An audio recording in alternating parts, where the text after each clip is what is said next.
What's up guys, so yesterday Under Thief coach was doing the Alliance team ward review and Hakis reacted to that thing and Hakis made some point where Under Thief coach thought Alliance was doing wrong. But Hakis explained both the side of the thing because both the team have different play style and thought process during the game. So let's start the video with Hakis. So game one, they land at North Pad and then they rotate down through down Beast, Mill, and they go scan to scan. However, this scan to scan rotation style is incredibly slow and they already don't have prio, which they can lean into, but what happens is that they are late to these rotations and therefore they don't have a lot of options for rotating into a power position. However, they have a couple options here. I think their mana scan doesn't allow them to get information for the bridge, which was definitely an option for them to rotate into. They could also start working this team early, knowing that nobody is around them. But again, I think they've already made their game very difficult by rotating here very, very late, doing a scan to scan rotation. In finals, usually want to think about what is the minimal effective dose rather than kind of min-maxing your information, because getting a power position early is much more useful than getting all that information. That information is useless if you can't use that information effectively. What if they just skipped mill entirely? They would have gotten here much earlier and they could have used that time earlier to work Hot Dog Mafia much earlier and take this position, which is a really, really strong position on Valkyrie to begin with. Who's this guy? It's the coach runner thieves.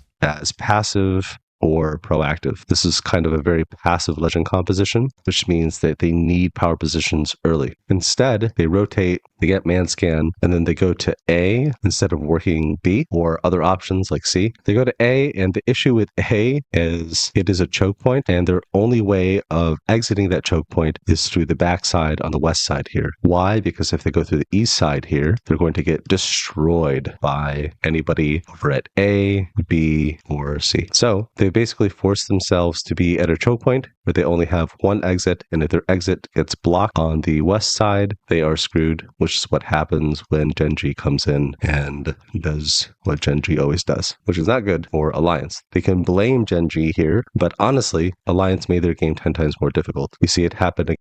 Alright, so first clip, like, literally everything he said was wrong. Literally every single thing. I'm gonna coach you guys, because I feel like this is rage bait, and a coach doing rage bait like this and thinking that he's got a good grasp of the game on Reddit is kind of pissing me off. Usually, I don't give a shit. But since he targeted us now and every single statement he made was wrong, it's just GG's cooked.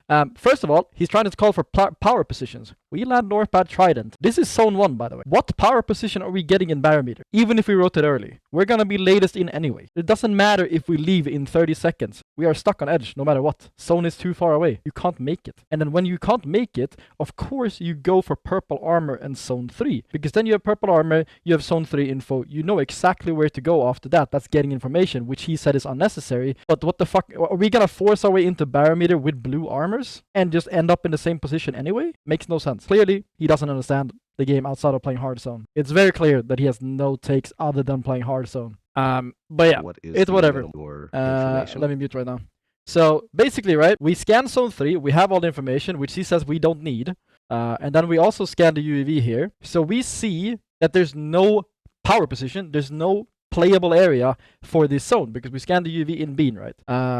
The reason why we're taking a tunnel is because we have Valkyrie is a fucking, you can rotate whenever you want to, legend. And the thing is, zone 2, you only have so many playable spots. However, zone 3 and zone 4, there's a lot more playable spots. So if you force a rotation early, you're just going to die. Like, you are just suicide. Like, trying to force our way into Barometer here early is just suicide.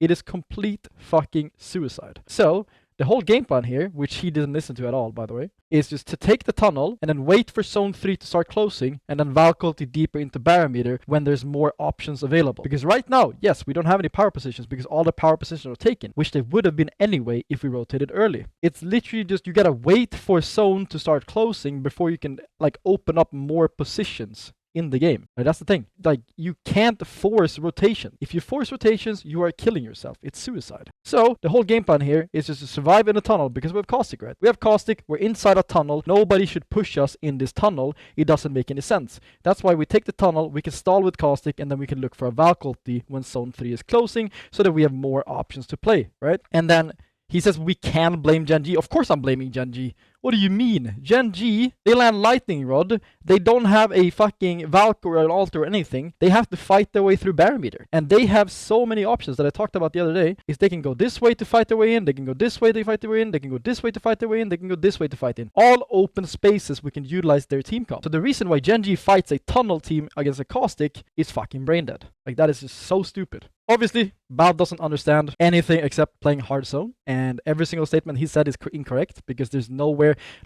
there's no way he thinks that going early and rotating and blindly evacing into bridge here with blue armors is better than scanning zone 3 and waiting for zone 3 to close and then Valk ulting. 1, 3, and 7 as early as ring 1, and they've already made their games 10 times more difficult than it needs to. And as we see in game 7, they're here the whole time, and then when the ring pulls away, which they have to rotate through all of this open space with only Bangalore, they are competing and getting parallel mirrored by all of these other teams here, and then they die right here because all of this attention is on them. Maybe in the future I'll talk about attention, options, control, but the main takeaway for this video is that in games 1, yeah, I mean, he's not wrong about the legend composition. That's like the only correct thing he said. Our legend composition was pretty ass for this zone. Like, I said it even before the game. Like, before the game, I was like, should we play Valk or should we play Crypto? Everyone else was like, we do good on Crypto, let's play Crypto. I was like, alright.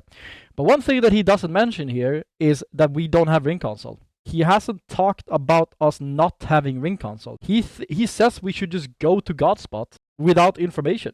Like, we don't have ring console. The only information that we have is that Go Next takes high ground, one team takes low ground, and then one team takes portal. Our only option here is either blind evacing into center Hammond off of no ring console information, or staying on our edge thinking that these 3 teams setting up to us has predicted the zone right. That's just like, those are the only 2 options we have. Either immediately when people are setting up in front of us, we blind evac into the center of Hammond. In hindsight, that would have been a better play, right? Like, in hindsight, sure. Blindly evacing zone 1 into center Hammond would have given us more options. However, we chose to trust the 3 teams setting up next to us that zone was on top of us, right? But yeah, if he knows how to read Godspot from zone 1, please teach me. I'll pay you, Valve. I'll happily pay you if you teach me how to read Godspot from zone 1 without ring console. Happily. I do agree. Our team comp was bad, and we should have played Valk 100% on Olympus. I said that immediately after the game was over as well. I said that immediately after. That's like the only correct thing he said in all these statements, is that our legend comp was bad here. Everything else is just a perspective of someone that only knows how to play hard zone and doesn't understand the game in any other capacity. Chat, I'm just going to say I am always up for an open discussion. I'm always up to discuss anything constructive, whatever. Like, I'm always down. No fucking toxicity, anything. I am just correcting the guy that was wrong. That's legit. There's no hate, nothing. He said fucking incorrect facts or statements or bad state. Doesn't have to be incorrect. It's his point of view of the game. I'm saying his point of view of the game is wrong. That's all I'm saying. I'm always down for an open discussion. But that's also enough coaching for me. I'm not going to teach people how to play the game, especially not edge-wise. Let me know your thoughts on this video in the comment section, and if you are new here, make sure to leave a like and subscribe to my channel for more interesting video. Hasta la vista, baby.